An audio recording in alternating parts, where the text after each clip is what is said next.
Agradecemos la presencia del doctor Javier Zurliza, quien es peruano, es director de la Oficina para América Latina de International Crisis Group y ha sido el director ejecutivo de la Comisión de la Verdad y de la Reconciliación en el Perú. Él es un abogado especialista en el tema de justicia transicional, resolución de conflictos y derechos humanos. También es profesor universitario. Muchas gracias, Javier, por esta entrevista para la Red Nacional en Democracia y Paz. Muchas gracias, Jaime, un placer. En Colombia estamos a puertas de la finalización, esperamos que exitosa, de un proceso de negociación entre el gobierno colombiano y la guerrilla de las FARC. Uno de los temas importantes en esa negociación y de diálogo que se está teniendo es sobre el tema de la justicia transicional, que ha sido muy mencionado y que creemos que es poco conocido realmente en el seno del pueblo colombiano. Tal vez con esta entrevista podamos ayudar un poco a que algunas personas conozcan un poco más en qué consiste la justicia transicional y cómo puede contribuir a este proceso. Una primera pregunta, Javier, sería la siguiente. ¿Tú crees que está preparado el país para aceptar una justicia transicional? Bueno, mi respuesta es sí y también no. Creo que Colombia ha acumulado una experiencia muy importante en mecanismos de justicia transicional, especialmente a partir de la Ley de Justicia y Paz, la Ley 975 de 2005, en la que se planteó el intercambio entre la verdad que revelaban los perpetradores, la reparación que supuestamente iban a brindar y una reducción de la pena en lo que se vino a llamar de alguna manera un modelo colombiano de justicia transicional. A partir de esa época, de ese momento, se han aplicado varias de las figuras de justicia transicional. Este es un país que tiene un programa de atención a víctimas, que tiene un programa de restitución de tierras, que ha producido una gran cantidad de información sobre violaciones a los derechos humanos, no solo de entes oficiales, sino especial y principalmente del movimiento social, del movimiento de derechos humanos. Hay una sociedad civil muy activa.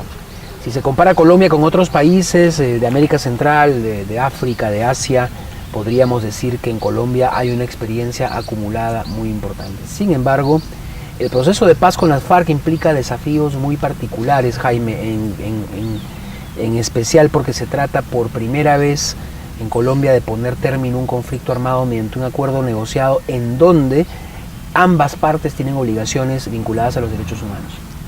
Hace 20 años, cuando se produjeron las últimas grandes desmovilizaciones de la guerrilla, era relativamente fácil, en términos jurídicos, alcanzar ese acuerdo. Una amnistía amplia y general, la reinserción de los guerrilleros en la vida política, económica y social del país, y una nueva constitución eran los tres elementos básicos del modelo de reinserción de esa época, aplicado también a Guatemala, a El Salvador y a muchos otros países. Hoy en día el mundo ha cambiado, Jaime, y ahora los estados tienen la obligación indispensable de investigar y sancionar las más graves violaciones de los derechos humanos. Y ese es en ese aspecto en donde veo que Colombia eventualmente no está del todo preparada para aceptar una justicia transicional que tenga un componente de justicia penal y que ofrezca al mismo tiempo una salida negociada al conflicto. Es en esa tensión en donde Colombia va a tener que aprender un poco de la experiencia internacional para ofrecerle al país un modelo que sea al mismo tiempo viable y respetuoso de los derechos de las víctimas.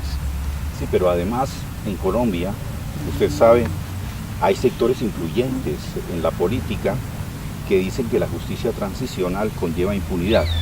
¿Qué piensa usted al respecto? Yo creo que eso es un malentendido que viene precisamente del concepto judicial de justicia transicional, según el cual la justicia transicional es una especie de justicia excepcional, justicia ligera, justicia light, podríamos decir, cuando no es así. La justicia transicional versa sobre la aplicación de la justicia penal y de otras modalidades de justicia en contextos muy particulares, que son la transición, en este caso una situación de conflicto a una situación de paz. Y conlleva entonces considerar 3 momentos.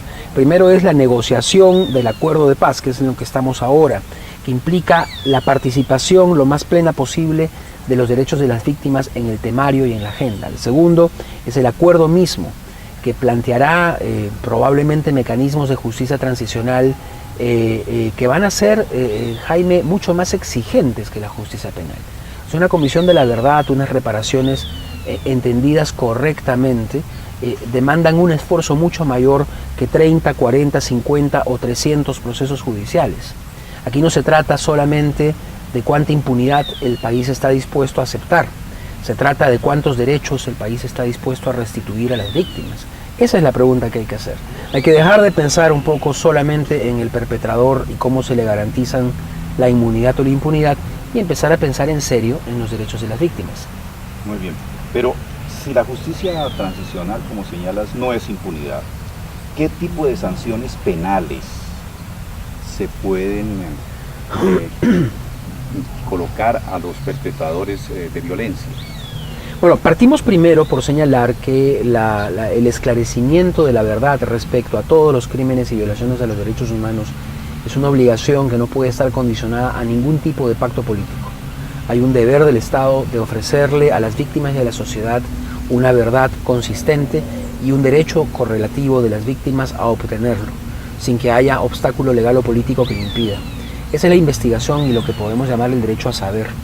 Pero el derecho a obtener justicia va mucho más allá de solo saber lo que pasó. También se requiere que se investigue judicialmente y eventualmente que se sancione. En el aspecto de la sanción, sin embargo, creo que la justicia transicional ofrece algunas alternativas.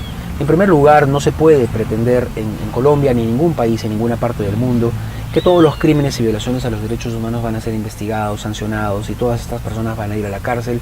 Eso no ocurrió ni siquiera en países desarrollados que tenían millones de dólares, ni siquiera en los tribunales internacionales. El Tribunal Penal para la ex Yugoslavia ya cumple 20 años de funcionamiento y ha juzgado apenas a 100 personas y ha condenado a 80, habiendo invertido más de 500 millones de dólares solo en el funcionamiento de ese tribunal.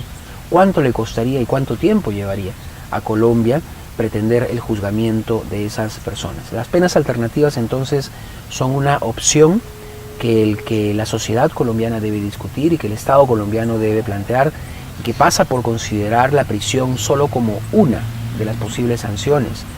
No hay que poner a la prisión como la única salida posible a las sanciones penales. Hay sanciones que pueden ser igual de duras. La inhabilitación de por vida en ciertos derechos, por ejemplo, como consecuencia de conductas contrarias al derecho internacional.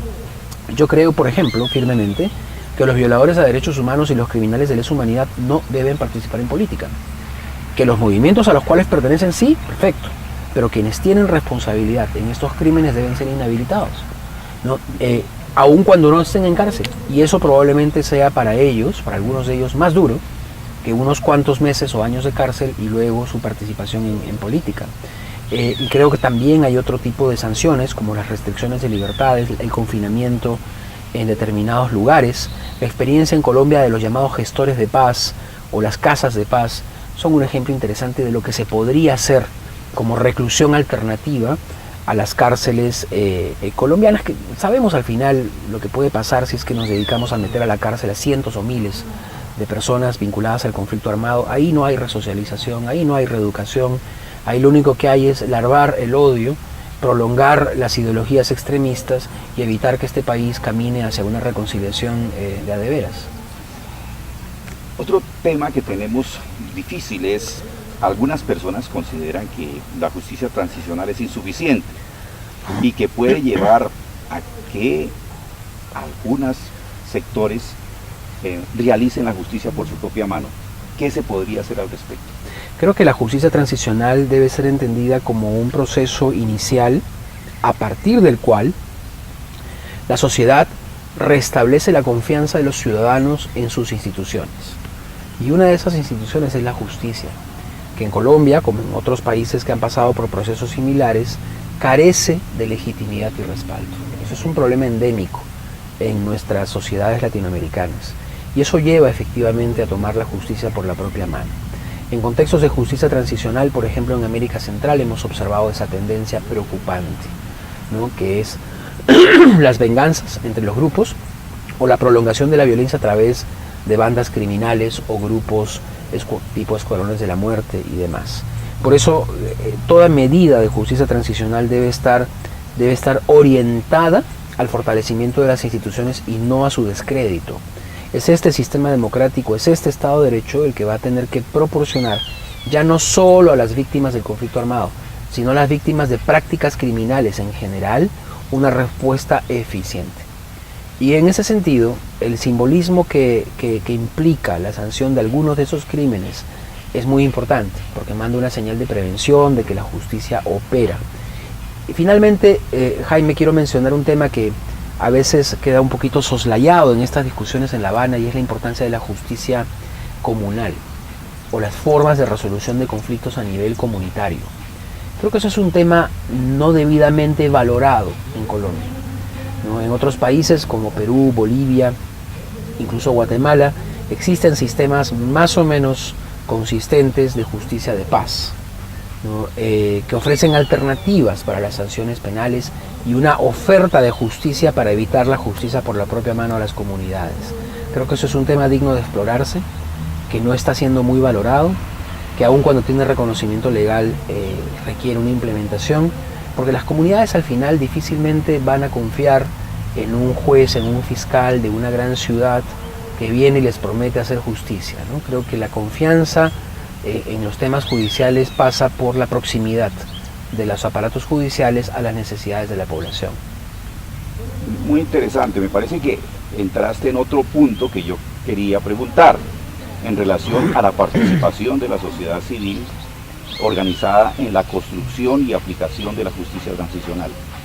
Ya comenzaste con el trabajo tal vez de comunidades indígenas, de comunidades afrodescendientes, tal vez algunas comunidades campesinas, pero un poco más amplio de otros sectores de la sociedad civil, sobre todo urbana. ¿Cómo podría participar más en la construcción y aplicación de la justicia transicional? La justicia transicional, Jaime, no es solamente un conjunto de leyes, es un proceso político. Y como todo proceso político requiere de una dosis de legitimidad, de respaldo social, y ese respaldo deriva de la mayor participación posible en el diseño de los mecanismos, en su integración, en su funcionamiento y en su supervisión.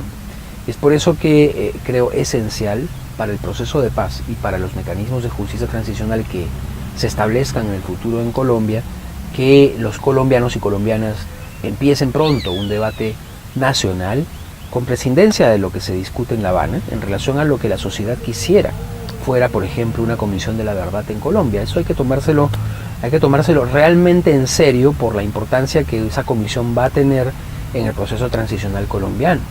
¿Y cuál es el balance que la sociedad colombiana quisiera ver entre la reducción de penas o las penas alternativas y la consecución de la paz? Son debates que no pueden quedar restringidos a dos partes en una mesa, sino que tienen que integrarse en la sociedad civil. Hay algunos sectores de la sociedad civil que tienen una voz indispensable.